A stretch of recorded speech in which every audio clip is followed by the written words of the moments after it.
Well, I think we'll get started. Welcome to our webinar this evening on Southwest Minnesota Arts Council's grants for our art study opportunity for youth program for fiscal year 2022, which for us runs from July 1st of 2021 through June 30th of 2022. I am Carolyn Koska. I'm the grants administrator here at Southwest Minnesota Arts Council. And I'll start out and just run down what we're going to be talking about this evening. We'll start out talking just a little bit about Southwest Minnesota Arts Council. We'll go through the guidelines for this grant program. We'll go over to our website and look at what resources are available for you there. Then we'll go into our grant system and walk through the application so you know what to expect. And we'll finish up talking about the grant process, or what happens after you submit an application. We'll stop a couple times for questions during the presentation, and then at the end, if you'd like to stay on and talk a little bit more about a specific project you have in mind, we can do that. All right, the Southwest Minnesota Arts Council, or SMOC, is a nonprofit organization committed to promoting and encouraging the development of the arts in the 18 counties of Southwest Minnesota by serving as a source of funds and technical services, which enable local organizations, educational institutions, and individuals to sponsor, create, and promote the arts in their communities. Here is our region that we cover down in the southwest corner of the state. We are one of 11 regional arts councils that cover the whole state of Minnesota. And our funding comes mostly from the state, with some from an allocation from their general fund. And then most of our funding comes from the Arts and Cultural Heritage or Legacy Fund. We also get some funding from the McKnight Foundation, which we use for some of our grants for individual artists, and from members and donations from our region. All right. Some things that we are committed to include supporting artists and arts organizations, overcoming barriers to accessing the arts, instilling the arts into the community and public life, supporting high-quality, age-appropriate arts education for all ages to develop knowledge, skills, and understanding of the arts, and supporting events and activities that represent the diverse ethnic and cultural arts traditions of the region. On to our grant program of the evening, Arts Study Opportunity for Youth. These grants are open to students who will be entering grades 5 through 12 in the coming fall of 2022. You also need to be a resident of one of our 18 counties or tribal lands within that region. And we acknowledge that this region occupies the traditional, ancestral, and contemporary lands of the Dakota people. We do require that you are a resident of the region for at least 6 months before applying for a grant, and you also must remain in the region throughout your grant contract period. The kinds of things that you can use these grant funds for include doing a one-on-one study with a professional artist, attending some sort of arts workshop, camp, or series of classes. For students that qualify for the federal free or reduced lunch program, you may request funding for standard weekly lessons, such as piano or voice lessons. And we also can cover costs for art supplies while attending a Minnesota Public Arts high school. Your project can be in any arts discipline. It could be visual arts, writing, media arts, dance, music, or theater. But we do want you to have some experience in that art form before applying. This isn't the time to choose a brand new art form to you. And the grant amount for this program is $500. And there is no cash match required, which means that as long as your project costs less than the amount you can request, you don't need to put up any of your own funds toward the project. There are some things that we can't pay for with these grants.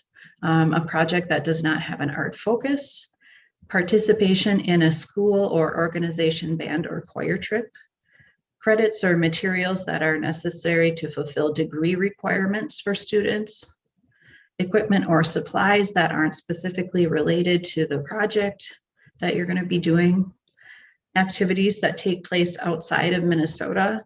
That is because we are using state funds for this, so it's important to pay attention that the opportunity you're going to attend is not outside of the state. We also can't pay for religious socialization of the participants or audience, attempts to influence any state or federal legislation, payments of debts incurred before the grant begins, applicants with a past grant project still in progress or an overdue final report. So this is an overview of the guidelines for this program, but I would advise you to read through both our program guidelines and general guidelines that apply to all of our grant programs, just to make sure you're not missing anything. And we'll take a look at where you can find that in a little bit. You'll need to have a start date and an end date for your project. And we consider your project as starting if you have to start ordering supplies, if you need to register for a class or camp or put down some sort of down payment toward what you're doing, if you need to participate in any auditions or rehearsals. And advertising doesn't really apply with the types of projects here, but that would be another indicator that your project has started. So you can't spend any funds before your project start date. So that means that your start date should not be the date of your first activity or event. So your start date should not be the first day of the camp you're attending. It needs to be earlier in order to allow you time to register for that or purchase any supplies. So if there is something that you absolutely would have to spend money on before that project start date, like that down payment, you could not include that amount in your grant budget. You'll also need to choose an end date for your project. And all projects that are awarded this year need to be finished up by June 30th of 2023. So you'll have a little over a year in which to complete your project. Because with the application deadline of March 30th, that means that the earliest project start date you can have is May 1st. Of this year, 2022. And all applications need to be submitted by 4:30 p.m. on that deadline date, March 30th. The system will not allow you to submit after that time. And I will pause here for a little bit for any questions that have come up so far. What did you say the start date was? Was it May 1st? Yes, that's right. Okay, thanks. Any other questions? Let's see, I've got something in chat. I had a question in chat here about would I send the slides? This actually is being recorded, so I will let you know when the whole recording is available. All right, I think we will move ahead and we're going to go over to our website. Just a minute here. There we are. So here's our website, and I'm just going to point out while we're on the home page here, the easiest way to find the grant system. And that is, if you scroll down below these slides, there's this black grants box, and there's a login button there. So that'll be your quickest way to get into the grant system. But we're going to have a couple other stops here before we get there. First, we're going to go over to our workshops and assistance page.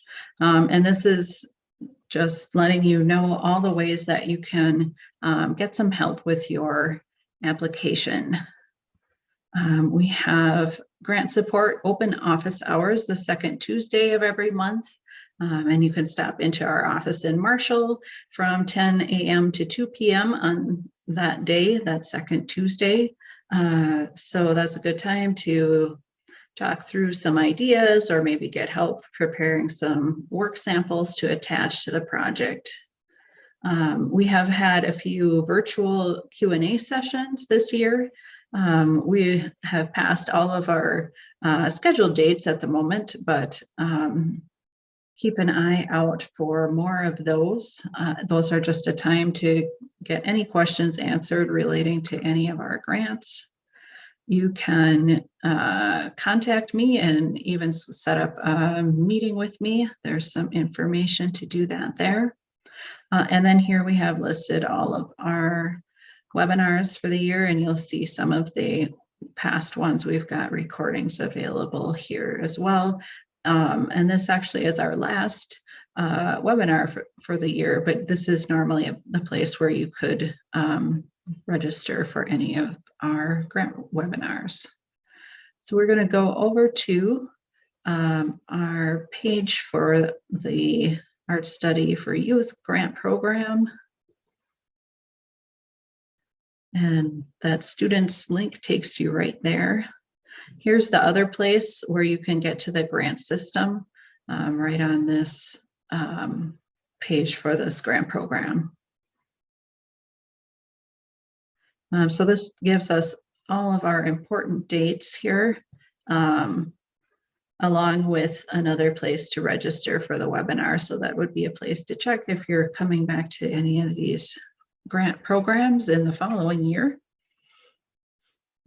So again, our deadline is March 30th. It lets you know when the grants are going to be reviewed and when the board will make decisions. And then again, your earliest project start date of May 1st. Then we have some materials here for you. We've got the guidelines for this specific grant program, along with our general grant guidelines here that apply to all grant programs. So again, make sure to read carefully through both of those. We have our application questions here for you in a Word document. Some people prefer to work in that first and then paste everything into the system when they're ready. And if anything, it just gives you a sort of sneak peek at what the questions might be. We've got some budget forms here, which you can also find in the application. Details on the scoring criteria for this grant program. So what the reviewers will be looking for when they're reading your application. And we'll talk about that a little more after a bit. You can even look at the questions that you might have to answer in your final report just to get an idea of that as well. That's also in a Word document. And then just some tutorials for the system.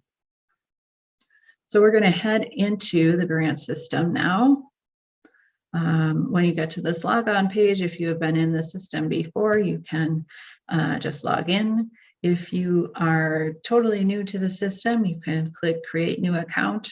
If you're not sure whether or not you have an account in here, please contact us and we can check that out for you.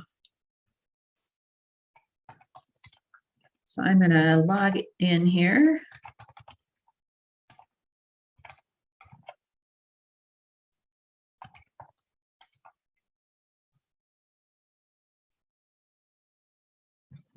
All right, and when you log in, if you've been in the system before, logging in again will bring you back to this applicant dashboard. But the first time you come in, you'll be taken right to this apply page. So we're going to go over there. This lists all of the grants that are currently available, and you may have to scroll through a bit to find the art study opportunity for youth. Here it is. If you'd like to just preview the application without starting anything, there's this preview button here. Otherwise, there's this apply button. So that's what we're going to click.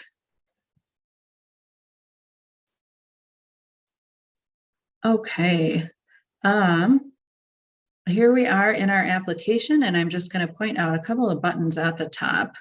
One, the select the language thing, we have Google Translate embedded into the system. So if you need to work in a different language, you can choose that here. And it will translate the interface and application questions for you. We have this copy previous answers button.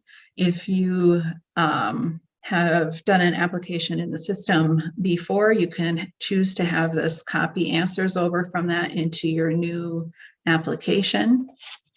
Then we have the collaborate button. And this is really helpful if, for instance, you want to have the artists you're going to be studying with just come in here and enter some samples of their own work. That you could have them just come in here and work in the application. So in order to do that, you would put their email address here and then choose what level of permission you'd like to give them, and put a message in here of whatever it is you'd like the person to do.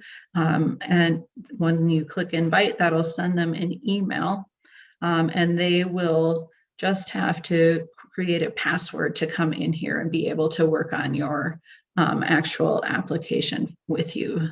So like I said, that would be handy for the artist you're working with to come in and enter some of their information for you.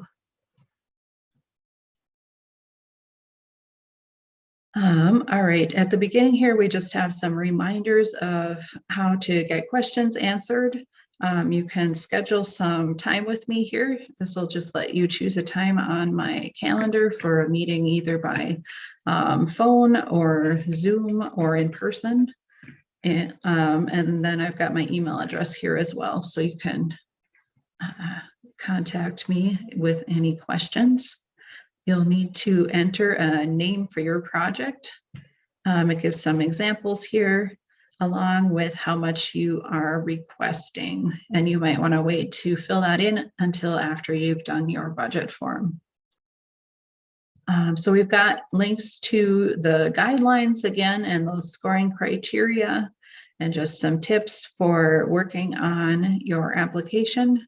I'll just talk about the character limits here. You'll notice that there's a huge limit on most of these fields, and we are not expecting you to use that all up. If you just have a couple sentences, that may be enough.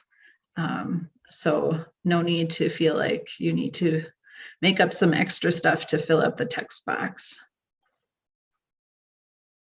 All right, you'll enter what grade you're going to be going into, and then talk about what this study opportunity is that you want to do. Where and how will this happen, and who is involved.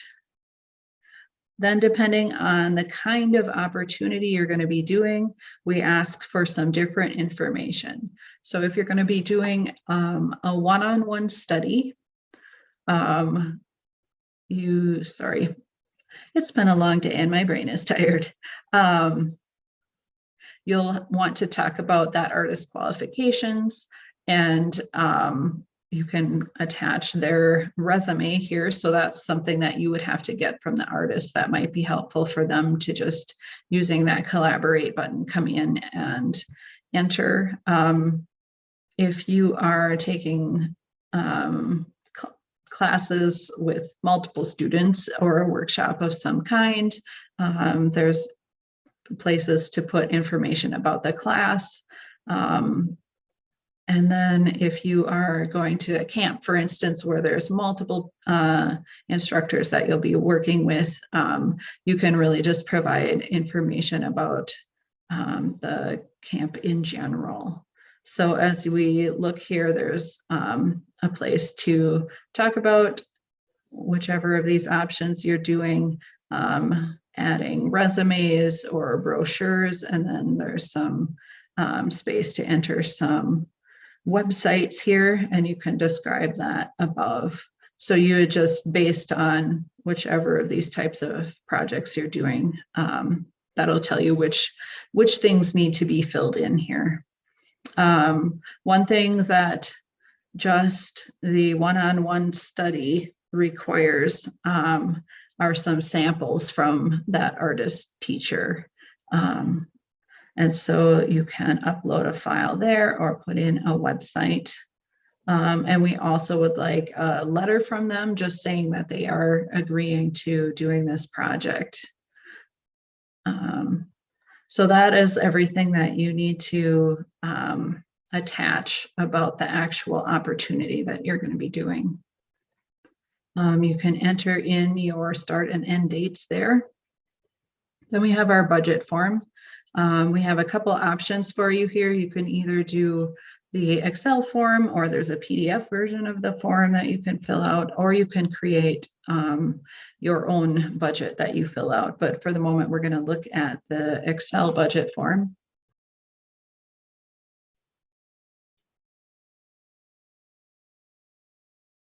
Just taking a moment to open here. All right, here's our budget form. You can put your name up at the top here, and then you would just list whatever the costs are that you're going to have. If you need to buy some supplies or your registration fee for a camp, you're going to. So you can describe those here, and we'll put in some amounts.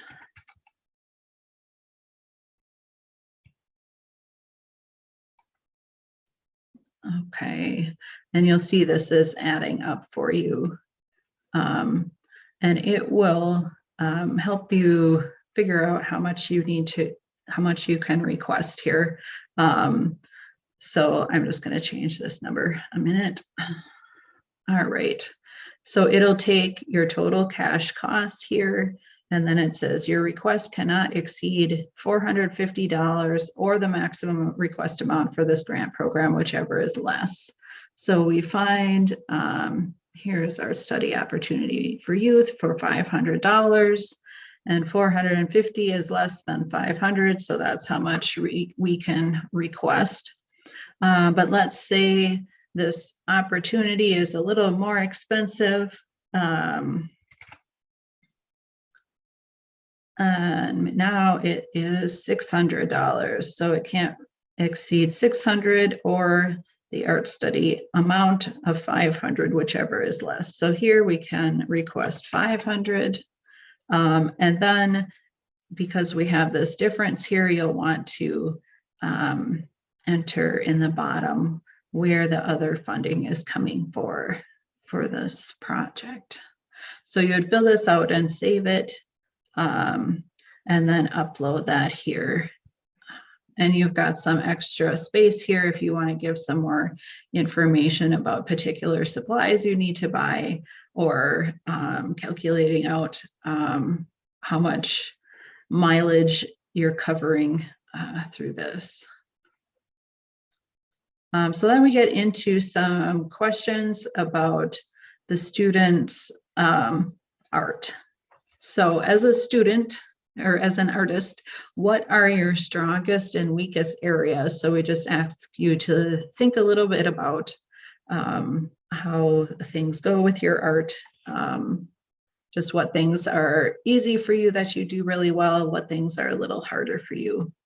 Then where it talks about your goals, it says, how will this experience address your strengths and weaknesses and help you grow as an artist? What do you expect to learn from this mentor or instructor or camp that you're not already learning now? And what specific changes are you hoping for? So you'd have to think a little bit about, am I looking to improve a specific painting technique,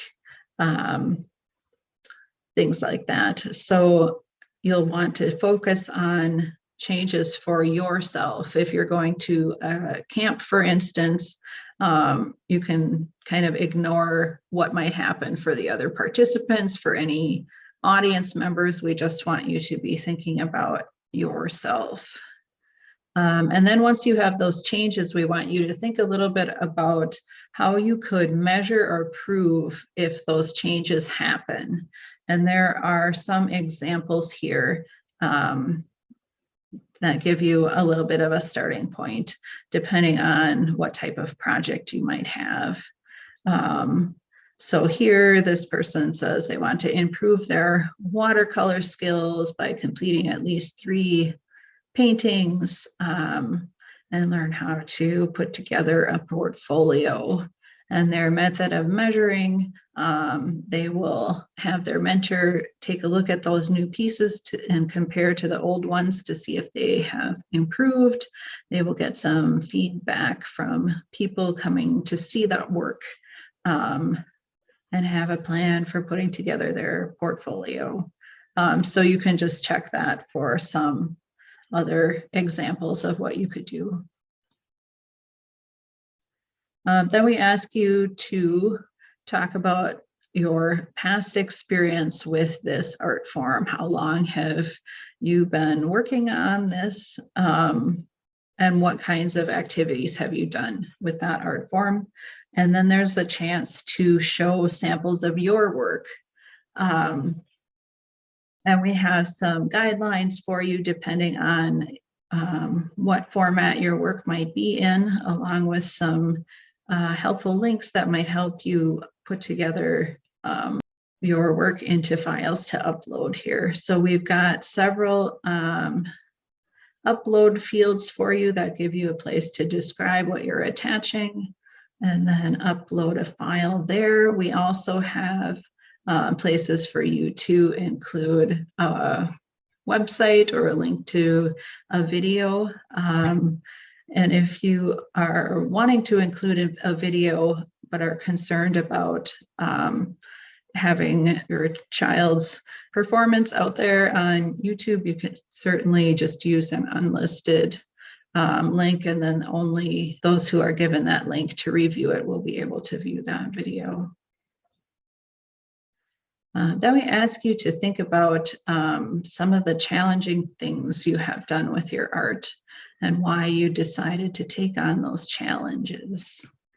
And also, why are you willing to be able to commit to the extra practice and study extra hours for practicing your art form with this grant? And we're just collecting a little bit of data, some demographics. With these audience numbers, really the only thing you probably would have in there is one child benefiting. If you plan to perform or exhibit your work, you might have more adult or youth audience. But really, you probably will only have one for yourself of children benefiting and probably one artist that you worked with, for instance. And then you've just got an electronic signature here at the bottom, both the student and the parent if the student is under 18 years. So here you've got a save application button, submit application button. The system will be auto-saving as you're working on your application, but you can also click this button here, the save application, and it'll bring up a list of what you have remaining to answer. Since we have not done anything yet, all of the questions are there, but that helps you kind of track your progress. And if you want to continue working, you can just click here. But we're going to head back to our dashboard. And you'll see now here is this application that we just started. And if you want to come back in and keep working, you'll click the edit application link here. And this would be the same place you'd come back to once you are awarded a grant to fill out your contract or your final report. All right, any questions at this point? We have a question. What if like the brochure or the registration is not yet open, or like we don't have the information. We know there's a camp that'll happen in June, but we don't have that hard information before March 30th to submit. Yeah, are you able to, do they have information on their previous year's Sure. camp? Sure. So you could grab that information to put in here and just explain that that's not out yet, but Okay. you're expecting that it will be Right. similar. Yeah. It's usually, I'm guessing it would be in April, but I'm not Mhm. sure. Okay. All right, we'll continue on for the moment. There'll be more time at the end if you have some more questions. Just some tips as you're working on your application. It's a good idea to start early just so you have time to gather everything you need, especially if you're working with a specific artist and need to get some information with them, or you just need to get some questions answered. Make sure to read those guidelines. Also, make sure to read the questions fully. A lot of them had more than one part to them. So make sure you're answering all of those little parts of the questions. Just keep your answers nice and clear. We're not expecting any kind of fancy grant language here. You can just write in everyday language like you're just telling somebody about this project. We're definitely expecting for younger students that parents are going to be probably doing most of the work on the application, and maybe for some older students, they will be filling it out themselves. And it's good to assume that the people that are going to be reviewing your grant don't know anything about you or the study opportunity. Maybe this is a camp that you've gone to multiple years in a row, but you still may have people reading about this who have never learned about that opportunity before. There's several ways to get help with your application. You can call us before you even start, just to make sure that the project you have in mind is eligible, or get any questions answered. Again, contact us with questions as you're actually answering those questions in the application. Also, we can take a look at your application for you before you submit it. If you let us know up to about 2 weeks before the deadline that you have a draft ready, we can go in there and take a look and let you know if there's anything that you are missing. So what happens after you submit your application? We will review it for eligibility and completeness, and if at that point there's something missing or a question about eligibility, you'll be notified and have 48 hours to fix whatever that is. And then your application will be passed on to our panel of reviewers, who will discuss and score the applications based on the criteria for this grant program, which we'll look at in a second. And then based on the recommendations of that review panel, our board of directors will make final funding decisions. So the criteria that the application will be scored on include the overall excellence of work and demonstration of exceptional talent, and that is worth the most, 18 points. So we're really looking for the students to have to be at a good level for their age for their art form. They'll also look for evidence of serious commitment to this art form. That's worth 9 points. And finally, the project's contribution to the student's artistic growth, worth 9 points. And you would have seen on that sheet with the criteria that we looked at before that there are bullet points under each of these that give you some more details. So it's a good idea to check that out. If your grant is awarded, you'll complete a contract. And after doing your contract, you'll receive 80% of your grant award around the time of your start date. then you'll receive the remaining 20% of your grant award after your project and your final report have been completed. This acknowledgement, depending on the type of project that you do, probably won't, you probably won't need to worry about this at all. But if you were, if a student was showing their work, they might need to use a credit line on any advertising for that.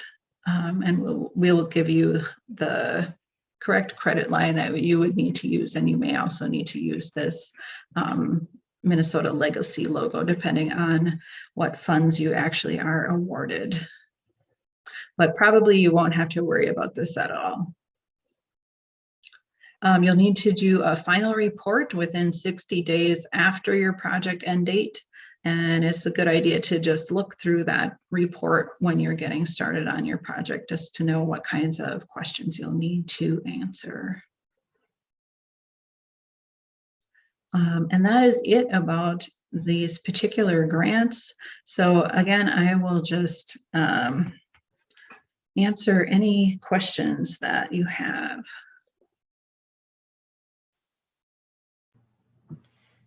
Could it be 2 separate camps, or would you just that like are each $200, or can you just do one project? You could definitely combine opportunities if they both fit within the amount that you can request. But then you need to make sure to give information about both. Okay. If it's like a camp, like for like a week, so there's a registration fee. What other things would be reimbursed, like supplies? Is there anything? Usually for a camp, you really would just have that registration as your expense. Usually that would cover everything, unless you know, you could include mileage for travel to get there and back, or if they were requiring you to provide some of your own supplies. But usually for those, it's just the registration. Okay. If I know lunch is kind of like on their own, and there's an option to eat at the college, like at in their cafeteria, is that something we could put on? Yeah, that's fine. Okay. Would we have to keep like the receipts for that? Yeah, so if you're, we do need to have receipts, and sometimes you may need to just kind of make up your own receipt depending on what it is that you're doing. You know, if you're just, you know, working with a local artist, you might just make a little list of here are the dates on which we met, and here's an amount per time that we met. So we want some record of the expenses, but it doesn't, we understand that there may be things where there's not an actual receipt. Okay. Okay. I think that's all our questions. Thanks. Questions that I can answer for anyone else? If not, we can sign off for this evening, and feel free to contact me with any questions that you have. Thanks for joining us tonight, and we hope to hear from you. Good night.